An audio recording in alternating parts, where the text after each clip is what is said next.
Okay, cancer. Now what? That was a question I had to answer, or try to find an answer to, this summer.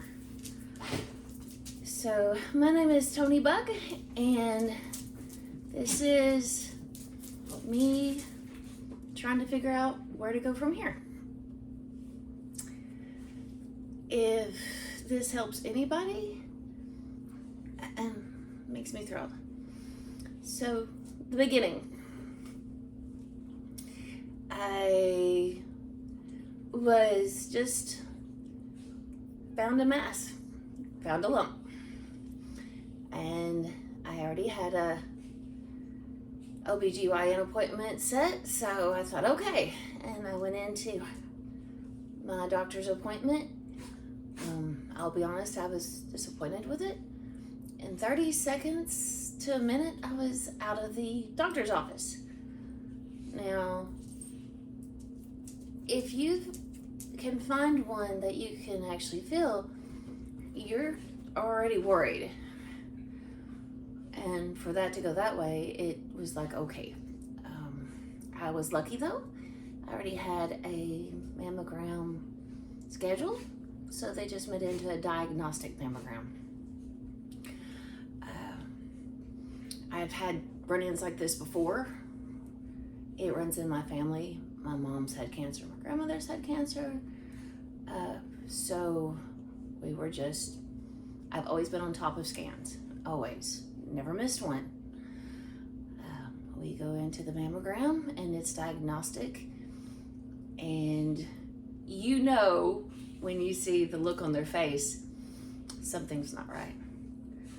They did the mammogram and then called in the doctor, radiology doctor, and he redid it and said that we need a biopsy. Okay, this is not the first biopsy I've been through.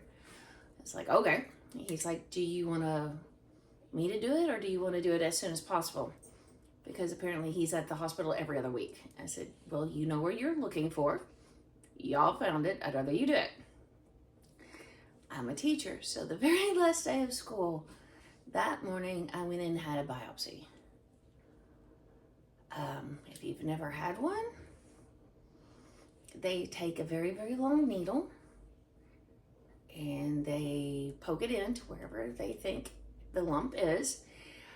He did it at least 7 times to get out tissue, because he said he did not want to have to do the biopsy again, which I was happy with, but the lidocaine they used was starting to wear off, and you could feel where the needle was and where it was digging into.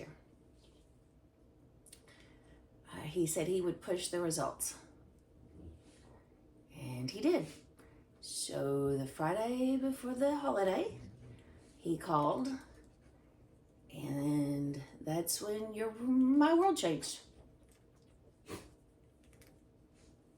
He said, it's cancer.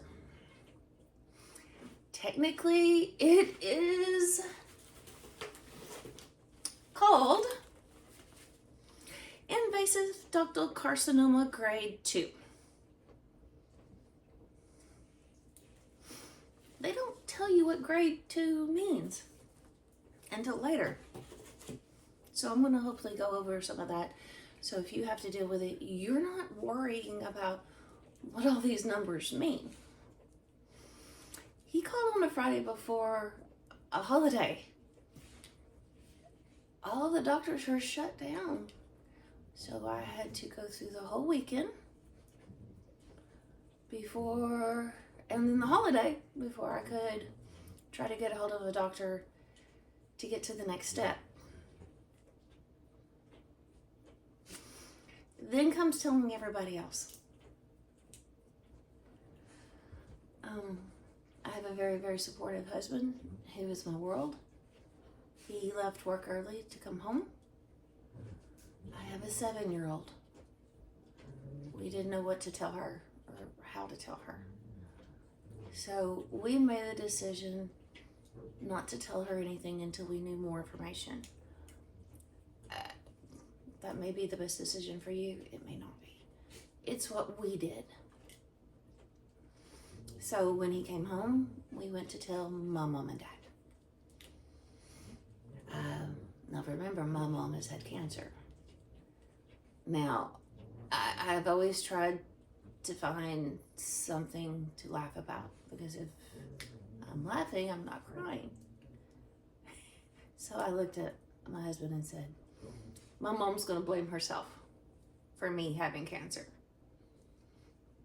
And we drove out to the house where they were at, and I told them what was going on and that it was cancer. And the first thing my mama said was, it's my fault.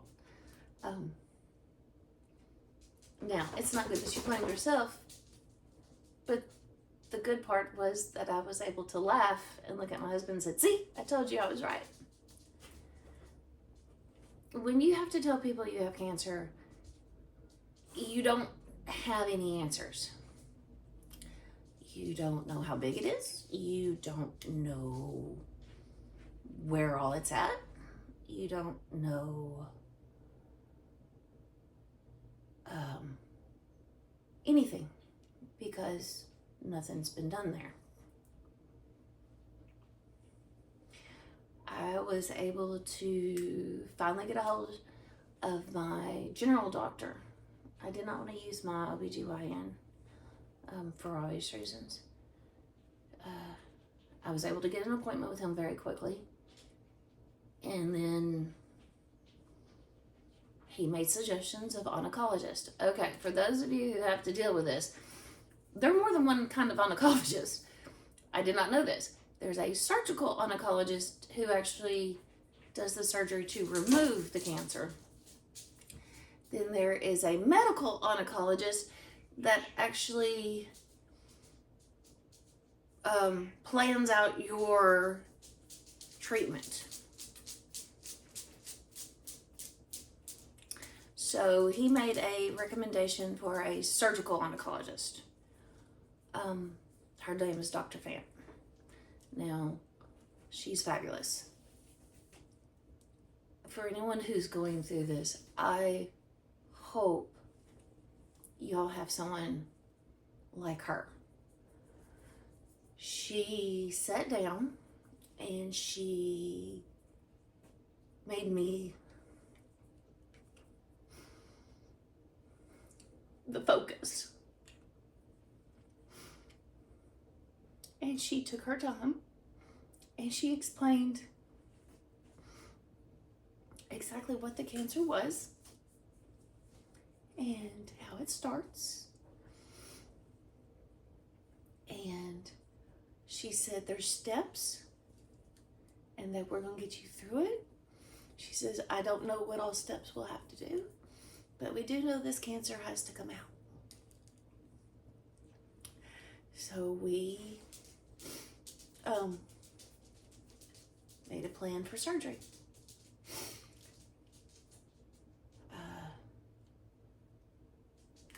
So that's where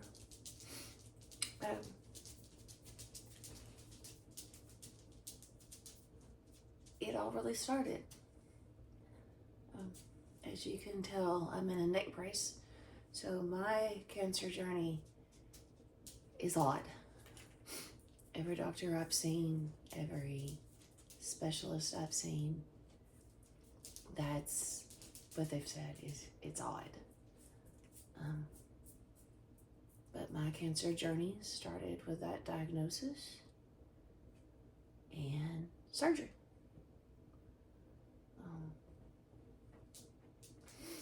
If you are dealing with it,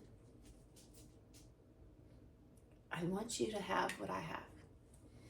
A team of people who put you as the center. That you being here is the most important thing right then to them. Dr. Fant did that for me. Dr. Burton's done that for me. Every single doctor I've had has done that for me. And you need a doctor that's in charge, one who's center, who all the information goes through to build the team. When you don't have that, then you don't know what's going on, and you don't know the next step. My father-in-law did not have that. And unfortunately, he was in his 80s, and he passed away. And I will always believe that part of that was he didn't have a group of people dedicated to making sure he was okay. I have that, and I have a very large support system. So I will see you next time I post. Comment if you want. Ask questions if you want. I do know everyone's cancer journey is different. But maybe together we can answer the question. Answer. Now what do I do? Thank you.